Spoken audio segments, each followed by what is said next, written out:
सभी विद्यार्थियों को पुनः अभिनंदन। इस वीडियो में महाभारत के शेष भाग का श्रवण हम करेंगे।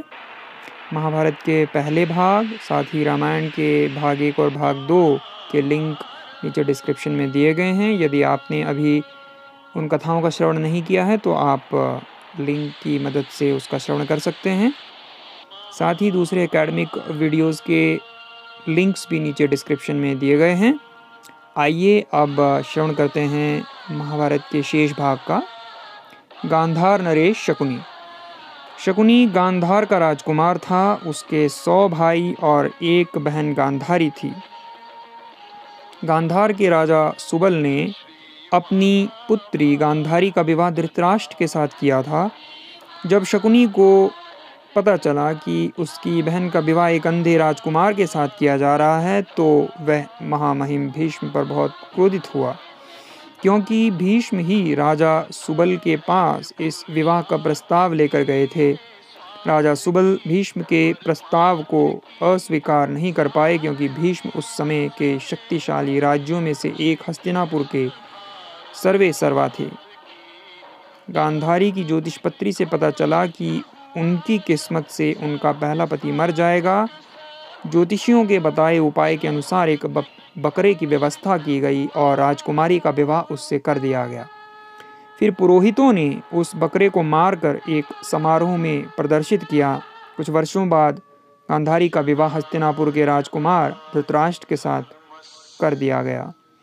हालांकि विवाह के कुछ वर्षों के बाद जब धृतराष्ट्र को इस बात का पता चला तो वे बहुत दुखी हुआ। एक विधवा से विवाह करवाने से क्रोधित धृतराष्ट्र ने राजा सुबल और उनके 100 पुत्रों को बंदी बना लिया।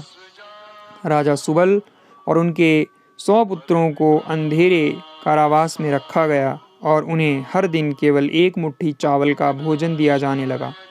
धीरे धीरे राजा सुबल के सभी पुत्र मरने लगे। राजा ने रोते रोते श्राप दिया, धृतराष्ट्र, एक दिन तुम भी अपने पुत्रों को खोने का दुख महसूस करोगे। तुम्हारे पुत्र तुम्हारी आंखों के सामने मृत्यु के मुंह में समा जाएंगे और तुम्हें उन्हें बचाने में असमर्थता होगी।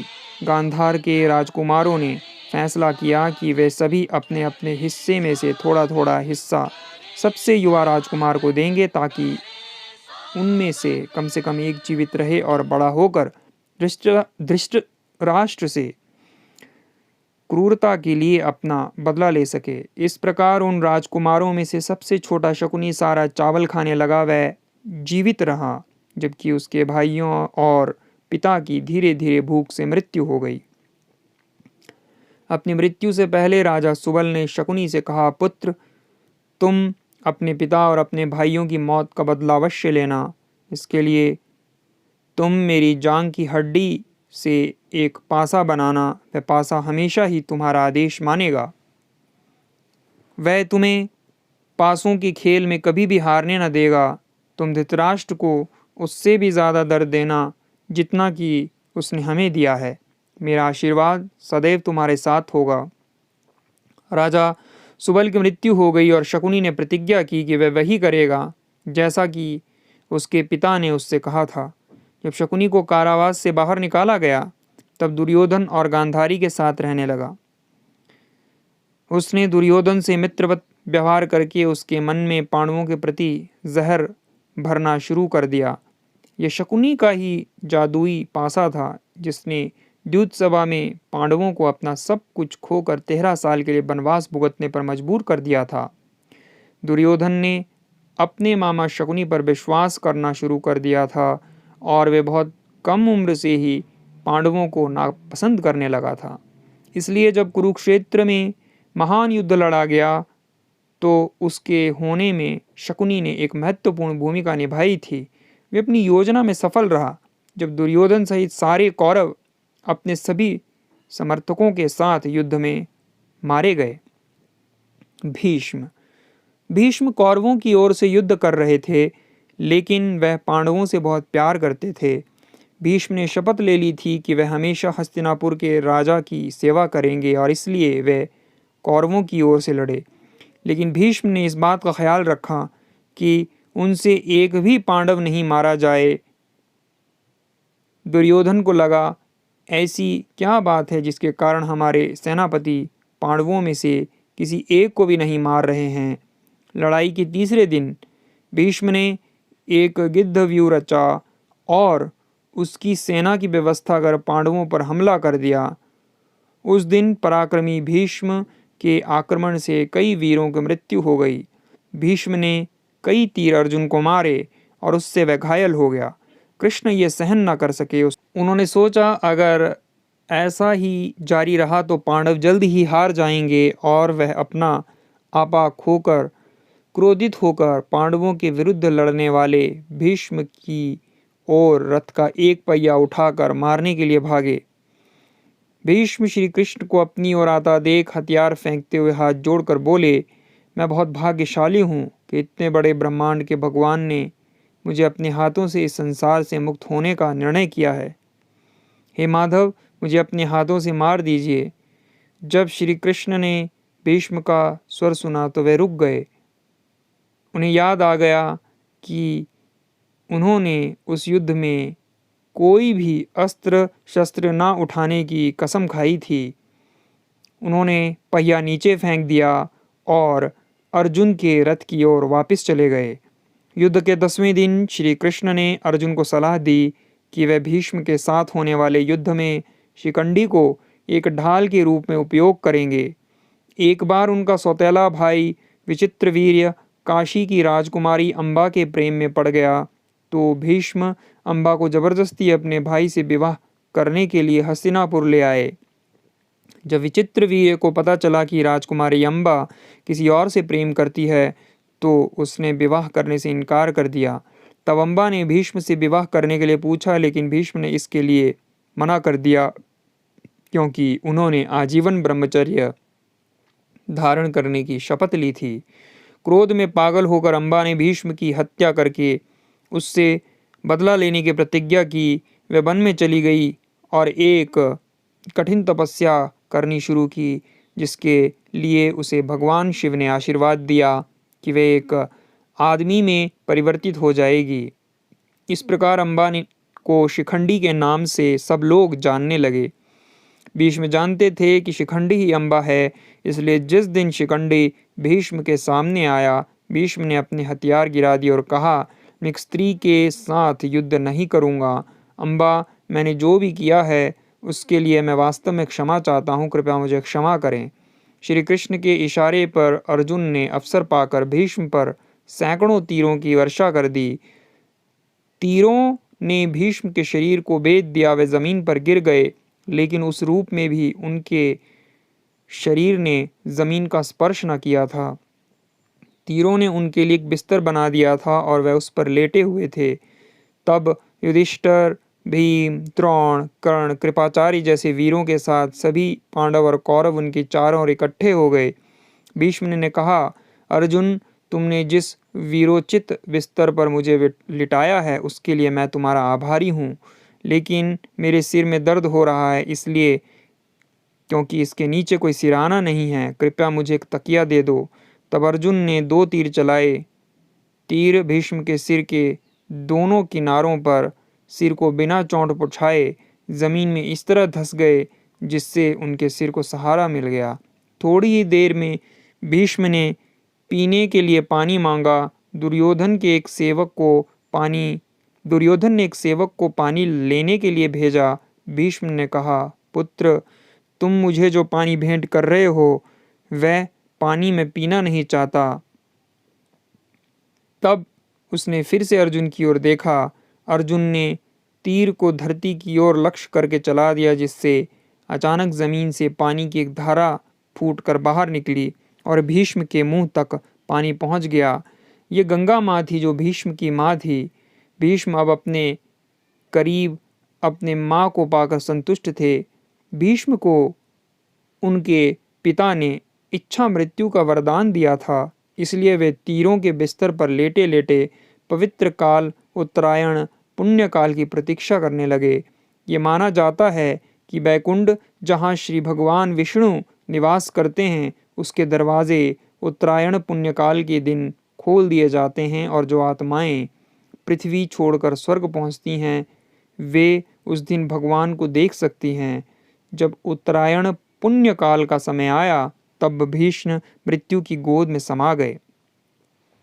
अगला अध्याय, गांधारी का श्री कृष्ण को शाप। कुरुक्षेत्र का महान युद्ध खत्म हो चुका था।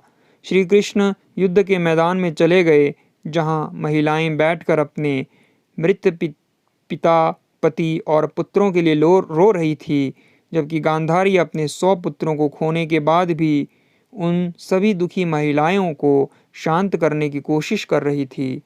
जब वह शब्दों से महिलाओं को सांत्वना देने में असमर्थ हुई तो श्री कृष्ण उनके पास चले गए और उनके सामने सम्मान से झुककर प्रणाम किया।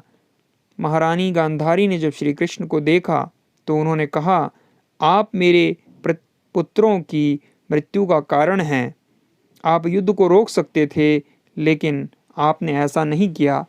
परिणाम स्वरूप कुरुओं का लगभग सफाया हो गया। मैं आपको श्राप देती हूँ कि आपको भी एक पशु की तरह मृत्यु मिले और आपका कुल आपस में लड़कर नष्ट हो जाए।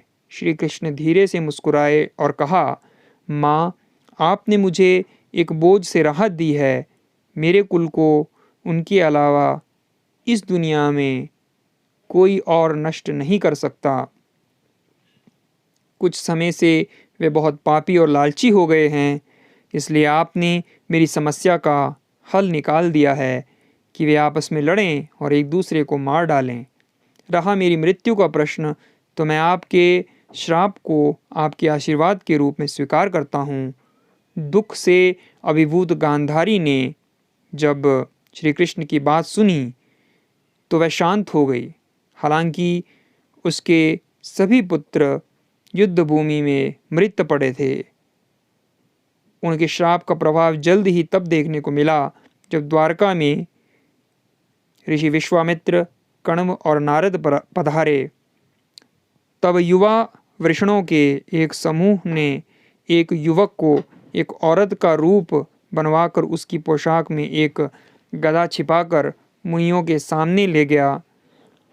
उन युवकों ने ऋषियों को घेर लिया और पूछा, ये औरत माँ बनने वाली है, कृपया हमें बताइए कि होने वाला बच्चा लड़का होगा या लड़की होगी। तीनों संत जल्द ही समझ गए कि ये एक शरारत थी। उन्हें लगा कि उन्हें अपमानित किया जा रहा है, इसलिए उन्होंने श्राप दिया, इस युवक ने अपनी पोशाक में जिस वस्तु को छिपाया है वही वस्तु तुम्हारे कुल का नाश का कारण बनेगी। जब बलराम ने इस बारे में सुना तो उन्होंने जल्दी से उस गदा को ले लिया और उसका चूरा बनाकर समंदर में फेंक दिया। जब वे गदा को तोड़ रहे थे तो उनमें से कुछ टुकड़े टूट कर गिर गए। श्री बलराम ने उन टुकड़ों को भी फेंक दिया। उसके बाद एक दिन कुछ वृषण समुद्र तट पर घूमने के लिए चले गए। वहाँ उनके बीच लड़ाई भड़क उठी। उन्होंने समंदर के किनारे उगने वाले समुद्री शैवाल में से कुछ समुद्री शैवालों को उखाड़कर लड़ना शुरू कर दिया। वे समुद्री शैवाल गदा के पाउडर से बड़ी हुई थी, इसलिए उसके पत्ते लंबे और तेज धारदार थे। जल्दी ही उससे कई वृषण मर गए और कुल का अंत इस प्रकार से करीब आ गया। बलराम ने अपने विश्वस्त लोगों को खो दिया और इसका दुख वे सहन न कर पाए। वे समंदर के किनारे अपने शरीर को नष्ट करने चले गए। कहा यह भी जाता है कि उन्होंने 5 सिर वाले एक काले सांप में खुद को बदल दिया और खुद ही समंदर में डूब गए। श्री बलराम भगवान विष्णु अवतार श्री कृष्ण के विश्वस्त अनुयायी शेषनाग का अवतार थे, ऐसा माना जाता है। श्री कृष्ण ने अपने लोगों और अपने भाई का विछोह सहन नहीं कर पाए। वह वन में चले गए और एक पेड़ पर चढ़कर बैठ गए। दुख में डूबे हुए श्री कृष्ण एक शाखा पर बैठ गए। तभी एक शिकारी ने उन्हें पक्षी समझकर उन पर तीर चला दिया। उस तीर ने श्री कृष्ण के पैर को भेद दिया और उससे बने घाव से श्री कृष्ण की मृत्यु हो गई। श्री बलराम ने गदा के जिन टुकड़ों को दूर फेंक दिया था, उस शिकारी ने अपने तीर की नोक को उन्हीं टुकड़ों में से एक टुकड़े से बनाया था, इस तरह गांधारी और ऋषियों के श्राप सच हो गए। इस प्रकार भगवान श्री कृष्ण के जीवन का अंत हो गया और वे वापस अपने परम धाम की ओर चल पड़े। तो विद्यार्थियों, ये एक संक्षिप्त महाभारत की कथा आपके सामने प्रस्तुत की गई। मैं आशा करता हूँ कि आपको ये पसंद आई होगी, और अगर पसंद आई तो आप अवश्य ही लाइक कीजिएगा और अपने मित्रों को साथ भी इसको शेयर कीजिएगा। धन्यवाद।